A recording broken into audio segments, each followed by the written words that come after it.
America और Britain के विशेषज्ञों की एक agency middle east research and information project में ने 15 साल पहले चेतावनी दी थी कि मिडिल ईस्ट में परमाणु युद्ध का खतरा लगातार बढ़ता जा रहा है। तब 1 साल पहले इजरायल ने सीरिया के परमाणु प्लांट पर हमला किया था और ईरान पर शक था कि वो एटम बम बना रहा है। अब मिडिल ईस्ट में उसी परमाणु युद्ध का खतरा सिर पर मंडराता नजर आ रहा है। टाइम मैगजीन की रिपोर्ट में बताया गया है कि ईरान तेजी से परमाणु बम बनाने में जुटा है। इजरायल को शक है कि ईरान कम से कम 5 एटम बम बनाने में सक्षम है और हमास के खिलाफ इजरायल की जंग में ईरान जो तेवर दिखा रहा है उसे मिडिल ईस्ट में परमाणु संकट का पहला सिग्नल माना जा रहा है।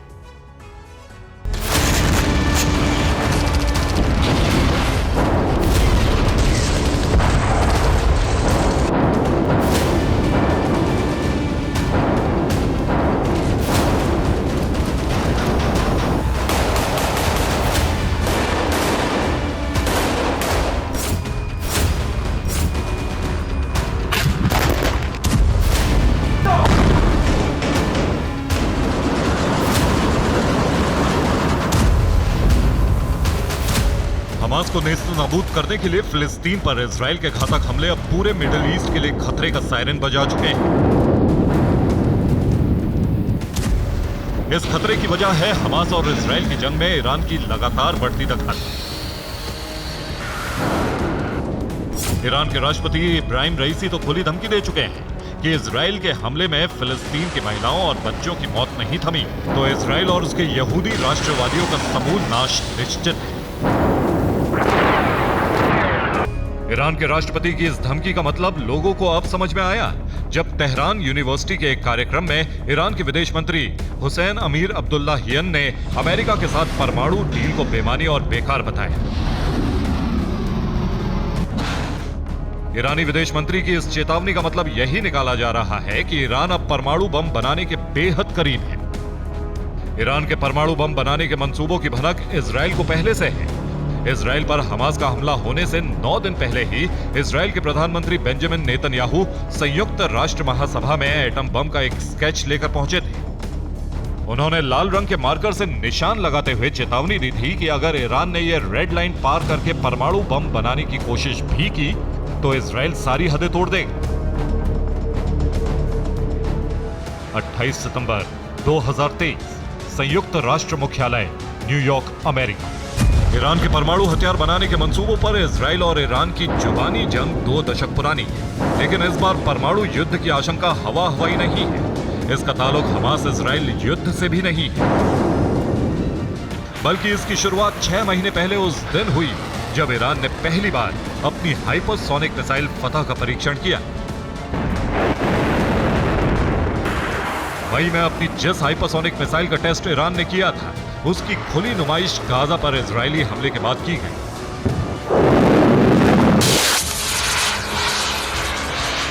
पहली बार ईरान ने बताया कि आवाज से भी 15 गुना रफ्तार वाली इस बैलिस्टिक हाइपरसोनिक मिसाइल की रेंज 2000 किलोमीटर और इस मिसाइल को दुनिया का कोई एयर डिफेंस सिस्टम रोक नहीं सकता।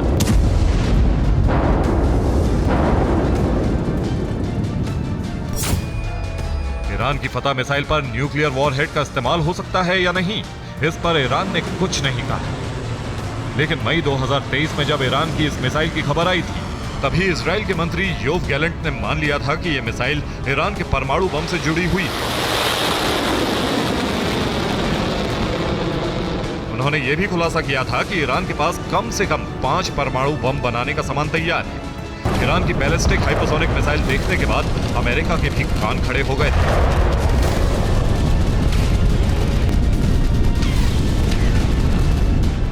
मध्य पूर्व के देशों में बैलिस्टिक मिसाइल और ड्रोन टेक्नोलॉजी के मामले में ईरान सबसे ताकतवर देश है। उसके पास 3000 से अधिक बैलिस्टिक मिसाइलें मौजूद हैं, जिनकी रेंज में इजराइल के अलावा सऊदी अरब जैसे देश भी आते हैं। इन मिसाइलों का इस्तेमाल परमाणु हमले के लिए भी किया जा सकता है।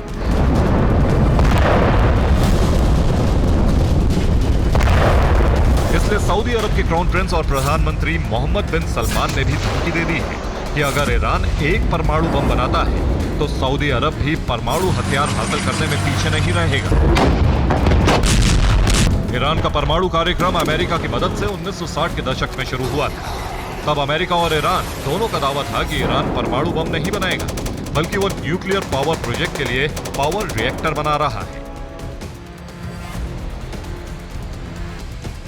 1979 में ईरान में इस्लामिक क्रांति के बाद अमेरिका ने ईरान को परमाणु कार्यक्रम में मदद करना बंद कर दिया, तो ईरान को न्यूक्लियर रिएक्टर बनाने में मदद के लिए रूस आगे आई।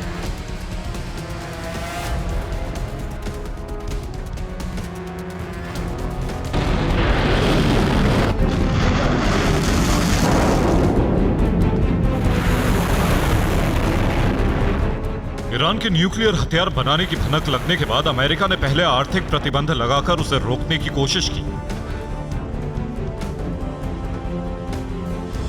जब इससे बात नहीं बनी तो साल 2015 में अमेरिका समेत संयुक्त राष्ट्र सुरक्षा परिषद के 5 स्थायी सदस्य देशों ने ईरान के साथ परमाणु समझौता किया। जनवरी 2016 में लागू इस समझौते के तहत ईरान ने अपने परमाणु ठिकानों की IAEA यानी इंटरनेशनल एटॉमिक एनर्जी एजेंसी से जांच कराने की हामी भरी।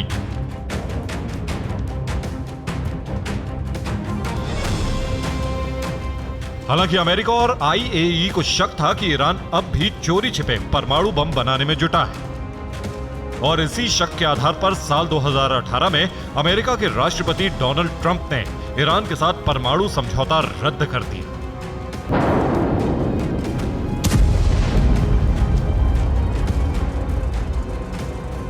अमेरिका से डील रद्द होने के 4 साल बाद IAEA और अमेरिकी रक्षा मंत्रालय की रिपोर्ट में दावा किया गया कि ईरान अपने न्यूक्लियर रिएक्टर में यूरेनियम का 70% संवर्धन करने में सफल हो चुका है, और वो कुछ हफ्तों में परमाणु बम बनाने के लायक यूरेनियम संवर्धन करने में कामयाब हो सकता है।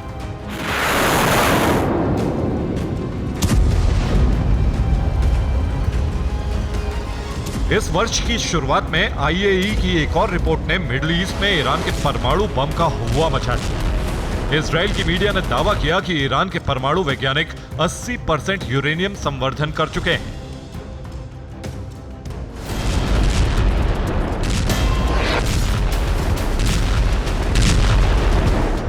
ईरान को परमाणु बम बनाने से रोकने के लिए इजराइल की खुफिया एजेंसी मोसाद ईरान के कई परमाणु वैज्ञानिकों की हत्या करवा चुकी है।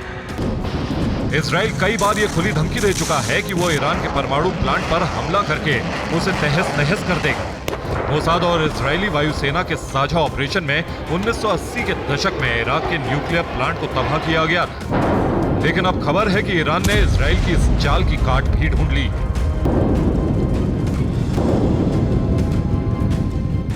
इस साल की शुरुआत में ही अमेरिकी खुफिया एजेंसी ने सैटेलाइट से मिली तस्वीरों के आधार पर बताया कि ईरान ने अपना परमाणु प्लांट उत्तरी ईरान की पहाड़ियों में बनाया है।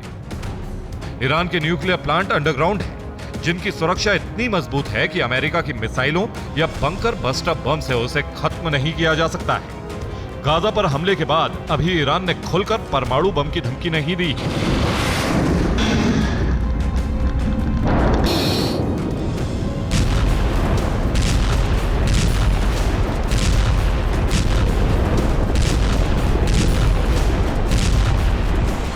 ईरान ने परमाणु बम बना लिया है, इसकी पुख्ता जानकारी भी अमेरिका, इजराइल या किसी भी देश के पास नहीं है। लेकिन गाजा पर इजराइल के हमले के बाद ये शोर लगातार बढ़ता जा रहा है कि ये लड़ाई किसी भी वक्त मिडिल ईस्ट में परमाणु युद्ध का रूप ले सकती है।